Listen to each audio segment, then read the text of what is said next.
Sonder. You're sitting in traffic and you glance over at the car next to you.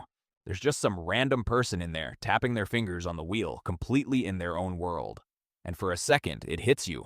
That person has an entire life, a childhood, a set of fears, an argument they've been replaying all week, a favorite song, people they love, a whole story that's just as long and complicated as yours. And you'll drive away and never know a single thing about any of it. That feeling is called Sonder. It's that moment when you realize that every single person around you is living a life that's just as full and real as yours. It sounds obvious when you say it out loud, but actually feeling it, really feeling it, is something different. It usually hits in crowded places. Train stations, busy streets, airports. Your brain tries to actually grasp that every face you see is a whole person, and then it kind of gives up because the scale is too much. It's one of those feelings that's hard to describe as either good or bad. It's just big. Heireath. You probably know what nostalgia feels like. That warm, slightly sad pull toward the past. But there's a version of it that goes a step further, where you're not just missing a time, you're missing a place, or a feeling, or a version of your life that doesn't exist anymore. And the hard part is that even if the place still exists, the thing you're actually missing doesn't. You can go back, but it won't be the same. In Welsh, they call this Heireath.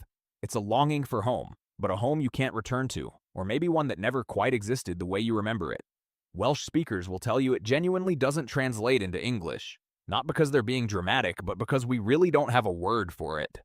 People feel it for their childhood neighborhood after it changes, for the early days of a relationship, for a summer that felt like it would last forever. There's a grief to it, even though technically nothing bad happened. Things just moved on, and somewhere in that gap, Heireath lives. Limerence. You know that phase early on with someone you like, where your brain basically stops working? You've had maybe 2 real conversations with this person, but you've already thought about them an embarrassing number of times. You check your phone more than you want to admit. When they do message, there's this little rush that doesn't make sense given how little you actually know them. That's not just a crush.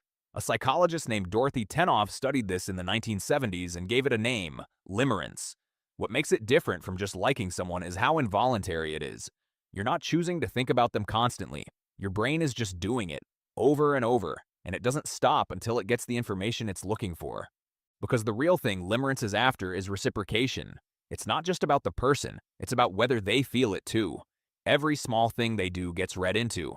A fast reply means something. A slow one means something else. The moment the uncertainty disappears, either they like you back or they don't, the feeling tends to fade pretty quickly, which tells you a lot about what it actually was. Canopsia. There's something specifically unsettling about a place built for people when the people are gone. A school during summer break, an office on a Sunday evening. A stadium an hour after the game ended, cups still on the floor, lights still on. These places were designed for crowds. The chairs, the signs, the layout. All of it assumes people are supposed to be there, and when they're not, something feels off in a way that's hard to explain. That's canopsia. The eerie feeling you get in an abandoned place that used to be full of life. What makes it different from just being in an empty room is that you can feel the absence.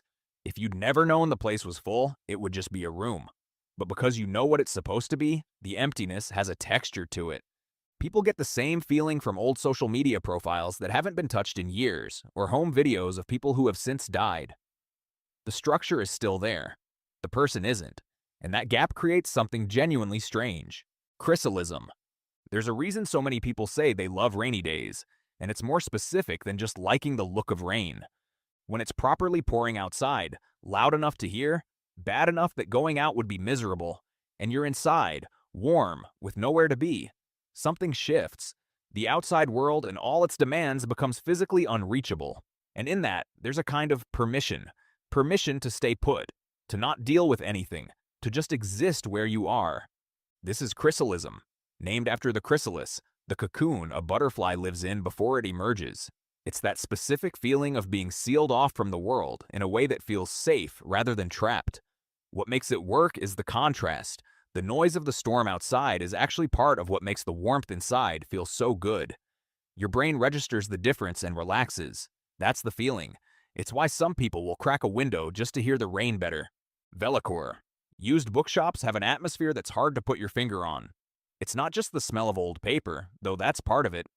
It's something about the objects themselves. The fact that every book on those shelves has already had a life before it ended up here. Someone bought it, maybe read it cover to cover, maybe didn't, left a receipt inside as a bookmark, or underlined something that meant something to them at the time, and then for whatever reason, it got let go, and now it's here, available again, waiting for someone new.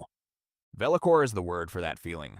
The quiet, slightly sad atmosphere of used bookshops and secondhand stores. Places full of objects that used to belong to someone's life and now don't. There's a melancholy to it, but it's not a heavy one.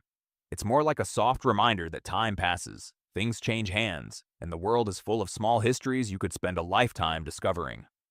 Monachopsis. You're at a party or a work event or some gathering where everyone seems comfortable and the conversation is flowing. And you're fine. You're talking to people, you're smiling, nothing is technically wrong. But there's this low-level, constant feeling that you're slightly off. Not unwelcome. More like a piece that doesn't quite fit the puzzle it's been placed in. Monachopsis is the word for that. The subtle, persistent feeling of being out of place. What makes it different from just being shy is that it doesn't really go away once you relax or warm up. It's more like something about your frequency doesn't match the room, and no amount of adjusting closes the gap. People who feel this regularly tend to have the same quiet thought underneath it all, that somewhere there's a room they'd walk into and it would just work, where fitting in would be effortless, where they'd stop noticing the gap. Most of us spend a decent amount of our lives looking for that room. Mauerbauer Traurigkeit. This one comes from German, which should surprise nobody given the length of the word and the precision of what it describes. Someone reaches out to you, a friend, a family member, someone who genuinely wants to spend time with you and hasn't done anything wrong, and something in you just closes. You make an excuse, say you're busy, put it off, and then you sit alone, which is technically what you chose, but it doesn't feel good either. Mauerbauer Traurigkeit, roughly the wall builder's sadness, is that. The urge to push people away even when you don't really want to. What makes it different from just needing alone time is the involuntary quality of it. It feels more like a reflex than a decision. And then there's the loneliness that follows, the particular kind that's hard to complain about because you created it yourself. Anemoia. You find a book of old photographs, or stumble on some footage of a city street from the 1970s, or watch an old home video with those washed-out colors and the slightly wrong aspect ratio, and you feel this pull toward it, a longing for that time, that look, that pace of life, which doesn't make much logical sense because you weren't there. You have no memories of it. There's no real reason to miss something you never had. And yet the feeling is real and it's pretty common. It's called anemoia, nostalgia for a time you've never known. The reason it happens is pretty straightforward. Old media only shows you the good stuff. The photos that got kept were the nice ones. The footage that survives tends to be celebrations and ordinary days that someone thought were worth recording. You're not seeing what it was actually like to live then. You're seeing the highlight reel, filtered through an aesthetic that now feels warm and familiar.